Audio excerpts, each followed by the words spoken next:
Hey there. I'd like to share a very quick word with you. In 2 Samuel chapter 7, the Bible gives us a story of David coming to the prophet Nathan and telling him of his intention, of his desire to construct a temple for God. And so many things happen in between. There's a back and forth between him and the prophet, and then the prophet hears from God. And then God also speaks to David at a personal level, telling him to say, because of what he has thought about, whatever he wanted to do for him, God begins to make promises to David. He says that because of this, I will establish your kingdom forever. Because of this, I will bless the generation that is to come through you. I'm going to be with your son who is going to succeed you on your throne because of what you have intended to do. Okay, I want you to understand that there are certain things you can do right now that can really affect the future generations, the people that are going to be under you, the people that are going to come out of you as offspring. You can do certain things deliberately. You can begin to walk with God faithfully, provoking a response from heaven that will transcend you. It will transcend the next generation. It will provoke a response and impact on the people that are going to come out of you.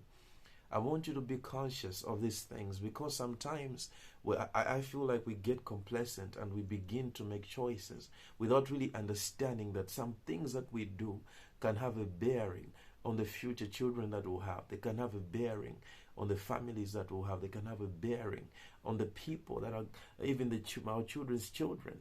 We must understand that. One of the things that I want you to always pay attention to is that in the Bible, when you see that Adam, when he sinned, he gave permission to the enemy to wreak havoc on the world, to bring in corruption. But you have to understand that this didn't happen when Eve sinned. It happened when Adam sinned. Okay? The same thing that you begin to see is that once a father, we saw this with Isaac, we saw this with Abraham. Once a father pronounced a blessing, okay, once he pronounced a blessing, if he cursed the child would end up cursed. I want you to understand that. If he blessed the child would actually end up blessed. I want you to understand that you can do certain things today that can impact your generation that is going to come after you well. They're going to impact them greatly in a positive light. Okay?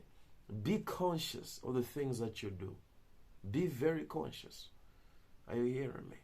Some of us are so busy sowing seeds of broken hearts, leaving people, breaking people's hearts, hurting people wherever we're going. We think that you're enjoying is maybe part of life as a young person.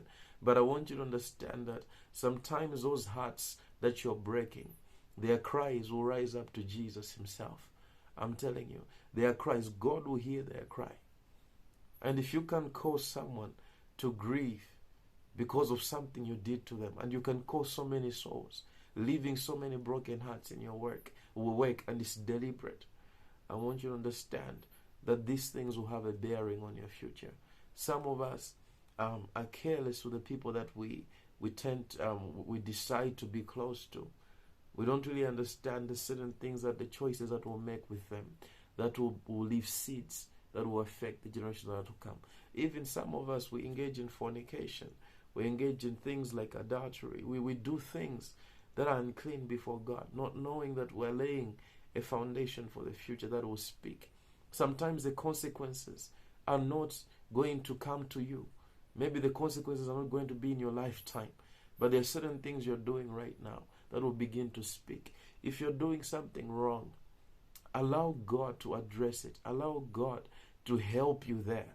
Uproot those seeds. Let them die in seed form. Are you hearing me? And if you're doing good things, be conscious of the fact that you can lay hold on the blessings of God for future generations with the choices that you make. And one way you do that is to begin to pray consciously about the future.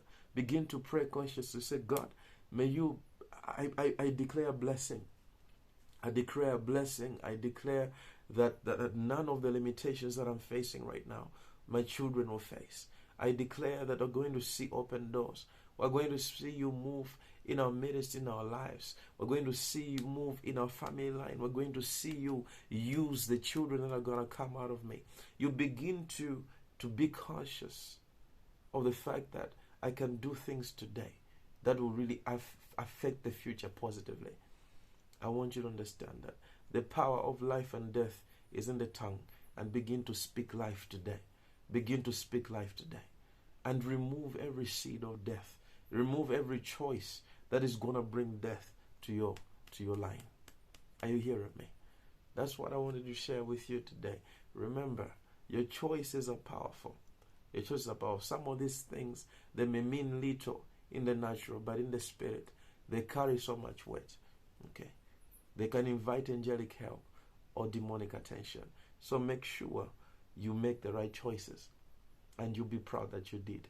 It's my prayer that God blesses every choice that you make, that He gives you wisdom on what you're supposed to do every moment, every day, and every hour. Until next time, have a good one.